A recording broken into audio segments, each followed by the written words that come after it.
त्याच्या दारात जाऊन थांबलो.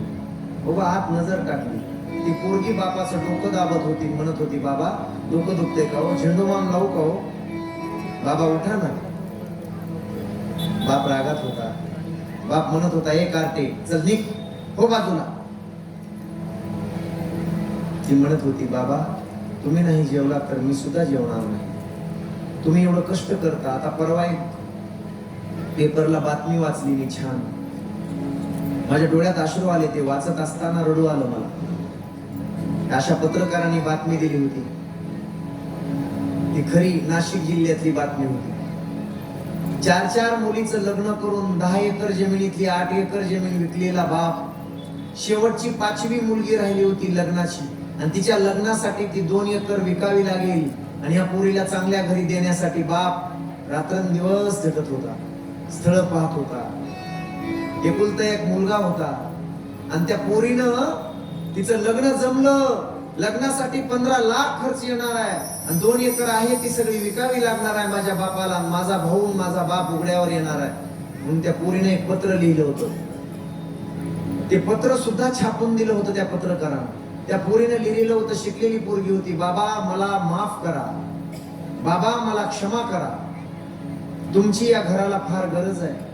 बाबा तुम्ही लई कष्ट केले त्या घरासाठी. 4 बहिणीचे लग्न करताना तुम्ही वाळून गेलात. मी पाहते रात्रंदिवस तुमचे कष्ट आहेत बाबा. त्या पोरीचं पत्र होतं, बाबा तुम्ही असे विचार करून करून करून करून फार जीर्ण झाला, काही राहिलं नाही तुमच्यामध्ये. आहे ती बी 2 एकर आता जमीन विकावी लागेल माझ्या बहिणीच्या लग्नासाठी, माझ्या लग्नासाठी. माझ्या भावाला काही राहणार नाही. मला माहित आहे तुम्ही तुमच्या मनामध्ये आत्महत्या करण्याचा प्रयत्न करताय. तुम्ही शेतकरी आहात, परवडत नाही शेती. लिहिलं होतं तिनं पत्रात, बाबा तुम्ही मरण्यापेक्षा, या घराचा पोशिंदा मरण्यापेक्षा, या जगाचा पोशिंदा मरण्यापेक्षा, तुम्हाला बाकी 4 मुली आहेत, मी 5वी एक असली काय नसली काय, माझ्या लग्नाचा विचार करताना तुम्ही थकण्यापेक्षा, तुम्ही मरण्यापेक्षा मीच विष घेऊन मरते. मला माफ करा, मला क्षमा करा. मी एकटी मेली तरी तुम्हाला 4 लेकी आहेत, पण माझ्या भावाला 2 एकर तरी राहील, म्हणून एक नाशिकची मुलगी विष पिऊन मेली. माझा बाप नाही मेला पाहिजे, मी मेली तरी चालेल, एवढं प्रेम पोरीचं बापावर असतं. आणि ती माझ्या समोरची मुलगी बापाला म्हणते, बाबा तुम्ही नाही जेवल्यास मी सुद्धा जेवणार नाही. मी सकाळी जेवलेली आहे, मी सुद्धा उपाशी आहे. चला ना, उठा ना, जेवा ना, चला ना बाबा, माझी शपथ आहे तुम्हाला, चला ना. आईवर तसं राग करू नका ना, तिचा स्वभावच आहे बाबा तसा. उठा ना बाबा, माझी शपथ आहे तुम्हाला. गालावरून हात फिरवित होती पोरगी. बाप उठला, पोरीला असं कवेत घेतलं, पोरीला हृदयाशी लावलं. बाप म्हणाला, देवा देवा, माझी आई गेल्यापासून माझ्या गालावरून हात फिरवून मला समजावून सांगणार कोणी नव्हतं. माझी आई गेली, आणि आईच्या रूपानंच ही पोरगी माझ्या पोटी तू जन्माला घातलीस. काय प्रेम आहे माझ्या लेकीच. कसला बी बाप हुंकी देऊन रडतो केव्हा, फक्त लेकीसाठी. लेक जाणार, लेकीचं लग्न ठरल्याबरोबर बापाला एवढं अवघड वाटतं, आईला सुद्धा तेवढं अवघड वाटत नाही जेवढं बापाला वाटत. आता माझा आधार जाणार, मला विचारणार घरात माझी लेक होती, ती गेल्यास माझं घरात कोण आहे, घरात कोण आहे. लेक हाच माझा आधार आहे, माझी मुलगी हाच माझा आधार आहे.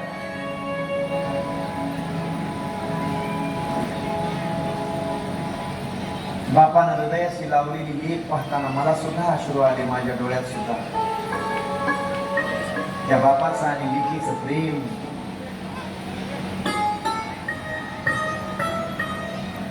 जगाला दाखवता येत नाही महाराज.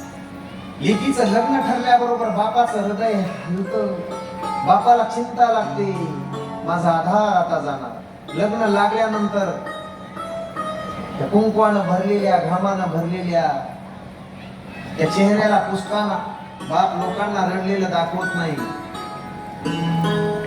हा रडतो. कधीतरी लेक गेल्यानंतर त्याचा रुमाल, त्याची उशी तपासून पहा. दिवसभर न जेवता सगळ्यांना जीव घालणारा, लेकीला पाठवणारा बाप मनामध्ये सारखा रडत असतो, फक्त लोकांना दिसत नसतो. पाण्यात मासा रडतो कसा, जावे ज्याच्या वंशा तेव्हा कळेल. जसा पाण्यात मासा रडतो पण कोणाला दिसत नाही रडलेला. ज्यावेळी खरं सांगू मायबाप, ज्यावेळी एवढा खर्च करून सुद्धा एखादा दारू पिदाडा आणि बेवडा जावाई मिळतो, तेव्हा बापाई की चिंता लेकीची कोणालाच नसते. लेकीच्या पुढे तोंड दाखवा वाटत नाही बापाला, फार मोठी चिंता असते. एखादा दारुडा जावाई जर भेटला, लेकीला त्रास होत असेल तर बाप लेकीपासून तोंड लपवतो.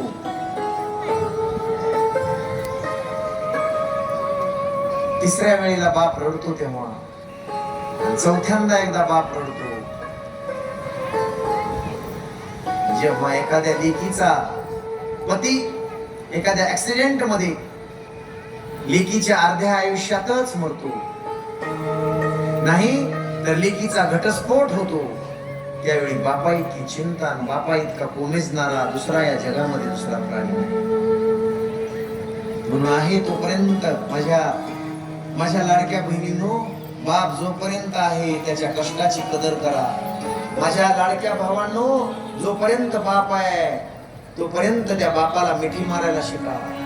कधीतरी बापाच्या जवळ जा, कधीतरी 5 मिनिट बसून बापाशी बोला.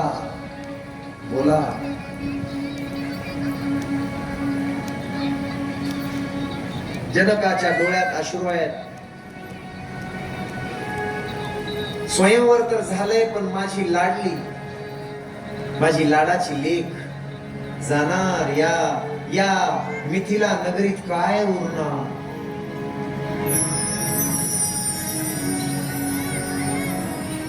विश्वामित्र म्हणतायत स्वयंवर झालं, पण आता लग्न.